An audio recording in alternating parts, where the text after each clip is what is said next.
My brother sued me for a building that has my name on the deed, and he did it with a straight face because he is the one who put my name there. My name is Emmett Boyd. I teach shop at the high school I graduated from. I have never owned anything with a payment on it except a truck. And in 2014, I signed 2 pieces of paper as a favor to the man who raised me after our mother died. 9 years later, I sat on a bench outside courtroom 4 and waited to find out whether that favor had made me a thief. What I did not know that morning, and what my brother had apparently forgotten, was that he had already lost, and he had lost the day he wrote one sentence in his own handwriting to get the loan approved. Royce is 9 years older than me. When our mother died, he was 22 and I was 13, and he did not go anywhere, which is more than most people would have done. He put himself through nothing, learned at framing off a crew, and by the time he was 30, he had 6 trucks with his name on the doors. He was good at it. He was also the kind of good at it that carries a second business on the first one, and in 2009 the second one went down and took the first one with it. What was left when the dust settled was a judgment, a payment plan with the state, and a credit file that made every loan officer in the county suddenly remember another appointment. I had none of that. I had a teacher's salary, a paid-off truck, and a credit score I had never once thought about because I had never needed anything from it. And that is worth sitting with for a second, because it explains everything that came after. In our family, Royce was the one who did things, and I was the one things did not happen to. He carried the risk, and I carried the boring, and for 20 years that arrangement worked so well that neither of us ever said it out loud. So when the boring thing I owned turned out to be the only thing he needed, it did not feel like he was asking me for something valuable. It felt like he was asking me for something I was not using. The building was 6 units on Kessler Street, brick, built in 1921, with bad wiring and good bones and a roof that had maybe 4 years left in it. Royce found it in the spring of 2014. The asking price was $312,000, which in this town at that time was a serious number for a building nobody wanted, and he wanted it so badly he could not sit still in a chair. He walked me through it on a Sunday with a flashlight and told me what every room was going to be, and he was right about all of it. That is the thing people miss about my brother. He was not a liar about buildings. He could see them finished. The only thing standing between him and that building was that no bank on earth was going to lend $249,600 to a man with his last 5 years in a file folder. So he came to my kitchen in May and asked me for my name, not for money. He was clear about that, and he stayed clear about it for 9 years. His money, his down payment, his building, his risk, my name on the paperwork because the bank would say yes to my name and no to his, and the second he was back on his feet, he would refinance it into his own name and I would never hear about it again. He said it was a favor and he was asking me for it, and then he said something I have thought about 1,000 times since, which was that it was really a favor to me, because someday it would be worth something and half of it was mine anyway. I was 31 years old. He was my brother. I signed. Here is the part that mattered, and neither of us knew it mattered. I did not sign 1 paper that day. I signed 2. The first was the deed, which put the building in my name alone, and that one everybody remembers, including him, because that is the one he sued me over. The second was the loan application, 11 pages of it, and I signed that one too, and so did he, in the space at the bottom where the loan officer had drawn a small pencil arrow. Nobody photographs the loan application. Nobody frames it. It goes in a folder in a room in another city, and it sits there for 9 years, being the most boring document in the state of affairs. Right up until the afternoon, it becomes the only document that matters. For 6 years, it worked exactly the way he said it would. Royce rewired the whole building himself over 2 winters. He put a roof on it in 2016. He raised the rents from $610 to $1,050 a unit as he finished them, and he collected every dollar of it, and he made every mortgage payment on time, and I never saw a statement, a check, or a tenant. I did not want to. It was not my building. I want to be honest about my own head here, because this is where people always ask what I thought I was doing. I thought I was doing my brother a favor with a piece of paper. It did not feel like ownership. It never once felt like ownership. But the county recorder does not care what anything feels like, and neither, it turns out, does a bank. And there is a second thing in those 6 years that I did not understand until a lawyer walked me through it. Every month that Royce paid that mortgage on time, he was building the exact record he would later need to destroy.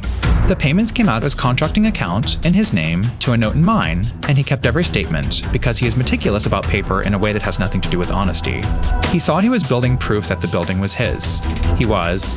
He was also building proof that the man on the loan application was not the man behind it, which is the same fact wearing a different coat. In November of 2020, my phone rang in the shop after last period, and it was a woman from the bank, and she was very polite, and she asked me whether I was aware that the loan on my property was 62 days past due. My property, That was the first time in 6 years anybody had said those 2 words to me in that order, and I remember standing there with the saw still winding down and understanding, all at once and far too late, that there had never been a version of this where it was not my property.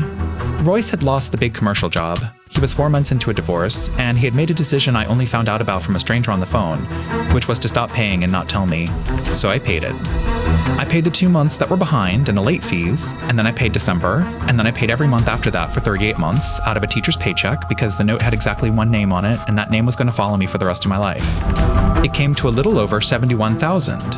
I asked Royce for it every single month at first, and then every few months, and then I stopped asking, because he had gotten to the place a certain kind of proud man gets to where being asked is the insult, not the debt. He never said no. He said soon 41 times, and then he said I was keeping a ledger on my own brother, which I was because somebody had to. My wife wanted me to stop paying and let it go to foreclosure, and on paper she was right, and I could not do it, and the reason was not loyalty. It was arithmetic. A foreclosure on that note lands on my file, not his, and it stays there for 7 years, and I have a daughter who was 9 years old and a mortgage of my own on a house with her bedroom in it. So I was not being generous. I was being held, There is a particular kind of trap that only happens when the person holding you does not think of himself as holding anything. In the spring of 2024, I did the thing that started the lawsuit.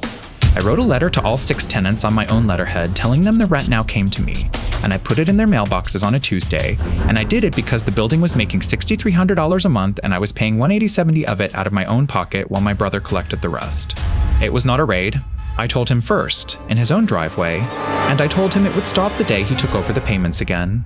He did not yell. He looked at me for a long moment, and he said, "That is my building, Emmett." And I said, "Royce, I know it is. That is what makes this so bad." He sued me in August.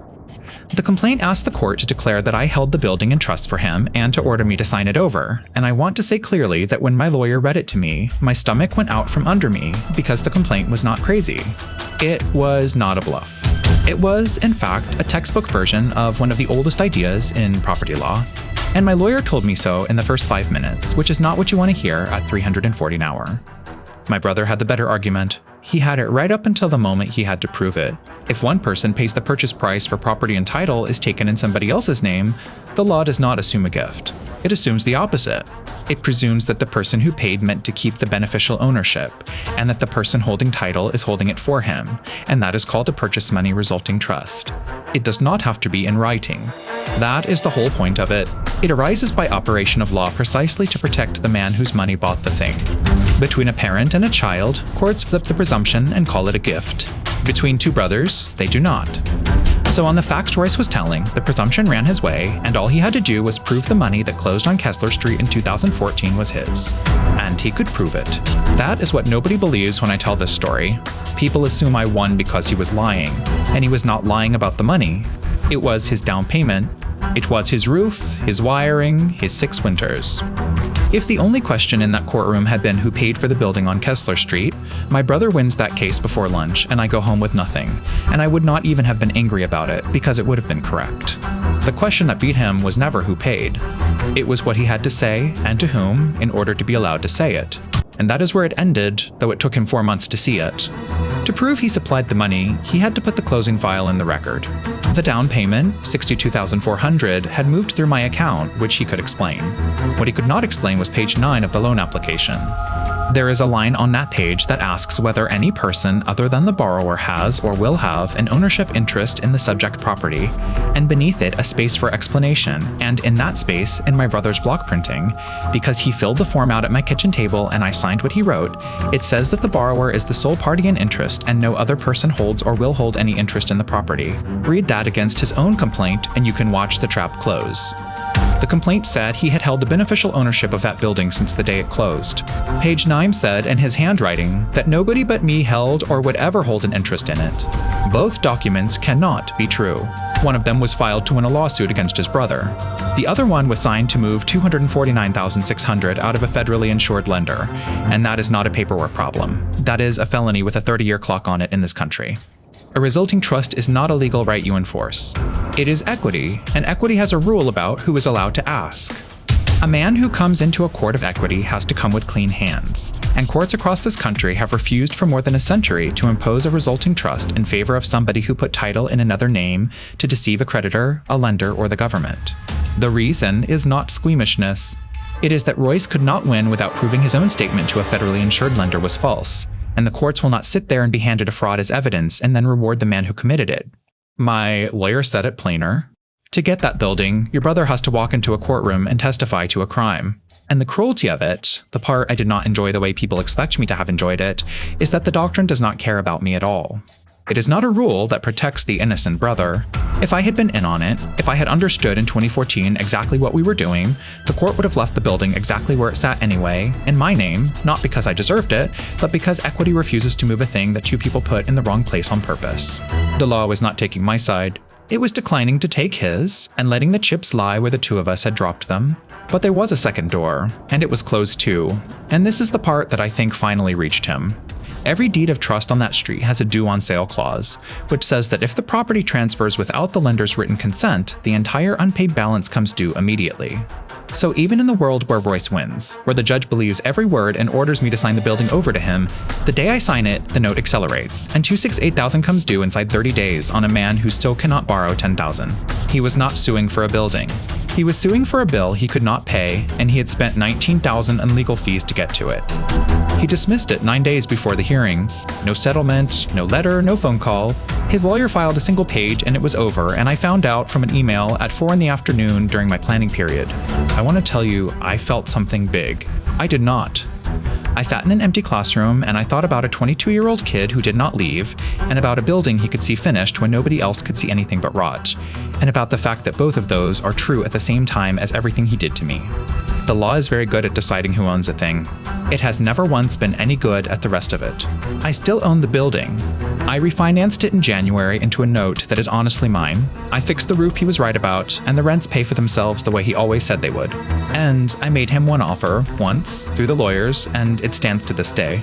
I will deed him that building free and clear, no money, no conditions, the day he sends the bank a signed letter correcting what he wrote on page 9 in 2014. That is the whole price. He signed his name to a lie to get that building. All he had to do to get it back was sign his name to the truth. It has been 16 months. He has never picked up the pen, guilty or not. Did Emmett keep what was his, or did he take his brother's building? Verdict in the comments. A new case every week on the Vendetta tapes. Next week, a woman who paid rent for 11 years on a house a will had already left her, and the reason the man cashing her checks never filed it.